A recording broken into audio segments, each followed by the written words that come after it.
지방직하고 국가직은 굉장히 비슷한 유형으로 출제가 돼요. 출제 비중 및 출제 포인트를 아마 간단하게 한번 살펴보도록 할게요. 어휘하고 생활용은 전에 우리가 봤던 거 기억나시죠? 그거랑 거의 동일해요. 6문항이 출제가 됐고 그것은 3개 빈칸에 공통된 어휘 고르기. 조금 달라졌죠. 이건 편입에서 잘 나오는 문제 유형인데 3개의 공통으로 들어가는 어휘가 어려울 수도 있고 좀 쉬울 수도 있고 그 다음에 빈칸에 알맞은 어휘 고르기 3문제. 그래서 총 4문제가 되고요. 그 다음에 생활영어 문제가 역시 또 2문항이 출제돼서 대화문에서 빈칸에 알맞은 표현 고르기. 그 다음에 이제 문법 4문항은 빈칸에 알맞은 접속사 고르기 문제. 사실 빈칸 문제는 너무 좀 쉬운 문제로 간주되기 때문에 잘 나오지는 않는 추세죠. 요즘에서는. 이때 나왔었고 문법적으로 어색한 밑줄 중에서 문법적으로 어색한 것 고르기 문제. 늘 나오는 유형 문제가 한 문제 출제가 됐었고 그 다음에 4개 보기를 주고 밑줄이 없어요. 그 중에서 이제 어법상 옳은 거, 옳지 않은 거를 고르시는 거예요. 어떻게 보면 영작보다는 덜 헷갈릴 수도 있어요. 우리말이 좀 약간 방해가 되는 경우도 있기 때문에. 그 다음 잘못된 영작 고르기 문제, 또 한 문제. 그래서 결국 비슷한 유형의 그 문제를 가지고 circulate 해서 돌려쓰기 방식이기 때문에 각 유형에 익숙해지시길 바라요. 자, 그 다음에 이제 독해 열문항에서는 지난 시험, 그 국가직 시험에서는 빈칸 추론이 3문제가 나왔었는데 이번 지방직에서는 2문제가 나왔죠. 그리고 주제, 제목. 제목 문제가 2문제였지만 여기서는 주제, 제목. 결국 같은 문제야. 그리고 요약문이 있었고 거기서도 있었고 그 다음에 아까 얘기했던 삽입 문제. 논리 완성에 있어서 삭제 문제가 나왔었는데 이번엔 삽입 문제가 나왔고요. 그 다음에 일치, 불일치 문제는 늘상 등장하는 단골 메뉴죠. 2문제. 그 다음에 세부 질문. 하나의 질문을 놓고 세부적인 항목을 묻는 그런 문제 유형이 나왔어요. 자, 이런 포인트나 이런 것들은 다 책에 나와 있으니까 우리가 한번 딱 정리하는 차원으로 짚고 넘어가고 다음에 이제 문제를 진행하도록 할게요. 그래서 이걸 우리가 백분율로 내보게 되면 역시 이 전에 국가직과 동일하게 어휘와 생활영어가 30%, 문법이 20%, 그 다음에 독해가 50%가 출제가 됐어요.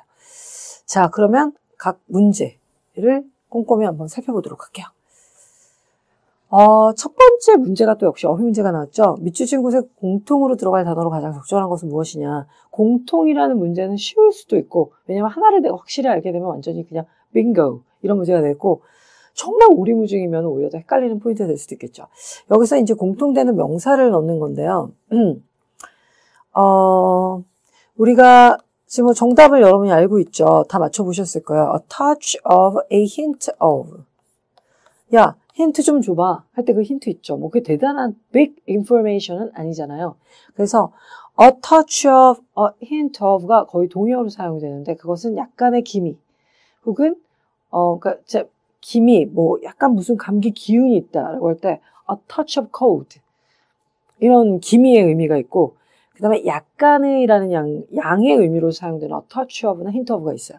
그래서 여기서 정답은 touch였는데 symptom이라는 단어는 증상이긴 한데 이 중에 하나는 들어갈 수 있어도 전체 3개의 빈칸을 완성시키지는 못해요. She thought, 그녀가 생각하기를 she just had a touch of flu. 약간 독감 기운이 있다. 이렇게. 그다음 B번. At university, 대학에서 she wrote a bit. 약간씩 글도 깨작거렸고 did a bit of a touch of acting. 연기도 조금 했었고 and indulged in internal college politics. 대학 내부의 어떤 그 정치에도 좀 빠져 있었고 그렇기 때문에 약간의라는 의미로 a bit, 약간 그리고 이제 a touch of 이게 조금씩 했었다 이런 의미를 나타내요. 자, 그럼 세 번째 the dishes 그 음식들 he produced 그가 만든 그 음식들은 all have a personal touch. 우리가 personal touch라는 거는 개인적인 손길이라는 직역을 하면 그런 의미인데 그게 어떤 그 사람만의 어떤 독특한 방식이라는 의미도 되겠죠. 그래서 personal touch가 들어갔다는 거는 가공품에서 personal touch가 들어갔다는 건 어떤 직접 손을 댔다는 의미도 되죠. 그렇기 때문에 여기서는 touch, hint라는 의미가 좋겠어요. 그래서 personal touch, final touch 하게 되면 이제 손질이나 마무리라는 의미로도 사용이 되고요.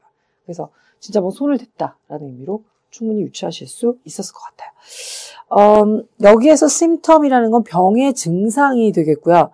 flu가 나올 경우에 she thought she had just had a symptom of flu. 독감의 증상을 가지고 있다. 이럴 때 요거 하나 정도는 해당될지 몰라도 나머지가 symptom이라는 단어랑 어울리지가 않죠.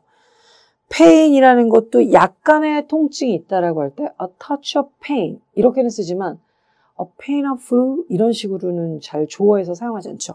그 다음에 case라는 거는 보통 사건이나 병에 있어서 하나의 사례다라고 할 때 case를 쓰고 있긴 하지만 이 경우에도 a case of flu라는 표현까지는 쓸 필요가 없죠. 왜냐면 flu라는 건 독감, cold는 감기 이렇게 일반적인 병을 가지고 어떤 케이스란 단어 정도까지를 사용하지 않아요. 케이스는 우리가 대표적으로 알고 있는 케이스는 in case of 뭐 이렇게 뭐뭐의 경우에 뭐 이 정도의 의미만 알고 있으면 되지 않을까 싶어요. 그래서 여기서는 touch, hint 이런 식이었다. 그래서 새 빈칸을 3개 메꾸는 그런 유형의 문제가 처음으로 이제 출제가 됐었다. 지금 뭐 10월로 봤을 때. 자, 그 다음에 이제 다음 문제로 넘어가보죠. 대화의 흐름으로 보아 밑줄 친 부분의 적절한 표현 뭘까? 이건 이제 회화 문제죠. As beginners, 우리는 초보자로서 we just have to take it on the chins and move on. chin이라는 건 이제 턱이죠. 이렇게 쳤을 때 턱을 이렇게 맞는 게 이제 take it on the chin이라는 표현이 되는데 보통 take it on the chin이라는 표현은 견디다, 참다 이런 의미예요. 그러니까는 이 아픔을 견뎌내다, 참아내다 이런 의미로 받아들이시면 돼요. 내가 여기에 턱에 맞은 거를 그냥 견디다, 참다. 뭐 권투 같은 거 할 때를 떠올리면 좀 편하겠죠. 그리고 move on이라는 건 계속 나아가다라는 표현이라고요. 그래서 우린 초보니까 we just have to take it on the chin. 우리는 그냥 참고 견뎌. 그리고 move on. 계속 나아가자고. 라고 A가 얘기했더니 그럼 B가 난 싫어. 이렇게 얘기할 수도 물론 있겠지만 1번 don't talk around 라는 거는 역시 여러분 이 표현 아세요? 많이 출제됐었던 표현인데 beat around the bush beat around the bush 라는 표현 혹시 아시나요? 옛날에 우리나라에 해당하는 상황은 아닌 것 같은데 숲에서 이제 새를 잡거나 멧돼지를 잡거나 할 때 숲이 너무 깊어서 숲에 들어가서 우리가 멧돼지를 찾거나 새를 잡는 거는 참 힘든 일이죠. 숲은 멧돼지나 새한테는 더 유리한 환경이잖아요. 그럴 경우에 우리가 그 안에서 잡는다는 건 되게 무리라고. 그래서 그 당시에 비터이라는 직종도 있었고 그 주변, 숲 주변을 막 치는 거예요. 그러면 이 치는 소리를 듣고 멧돼지가 튀어나와. 그리고 새가 날아올라. 그렇기 때문에 beat around the bush라는 거는 내가 목표로 하는 걸 얻기 위해서 딱 중앙에 들어가는 것이 아니라 그냥 주변을 이렇게 공략함으로써 원하는 것을 성취한다는 의미로 사용되기 시작했거든요. 그렇기 때문에 don't talk around라는 건 돌려 말하지 마. 돌려 말하지 마. 이런 말이거든요. 그렇기 때문에 만일에 이걸 부정어로 써서 don't beat around the bush. beat around the bush라는 게 지름길로 가는 게 아니라 어떻게 보면 애둘러서 가는 거기 때문에 beat around the bush라는 것도 돌려 말하다라는 표현이에요. 그래서 이거랑 동일한 표현을 만들려면 don't을 써야 되겠죠. Don't beat around the bush. 돌려 말하지 마. 그 다음에 2번. You make no sense. 말도 안 돼. 네 말은 이치에 맞지 않아. 우리가 이치에 맞아 그럴듯해 라고 할 때 it makes sense. 말 되네? 이런 표현을 쓰잖아요. It makes sense. 말 된다. 이치에 맞아. 그러니까 you make no sense. 말도 안 돼. 네가 하는 말이 이치에 맞지 않아. 이런 말이겠고 3번. It's on the tip of my tongue. tongue이라는 건 혀죠, 혀.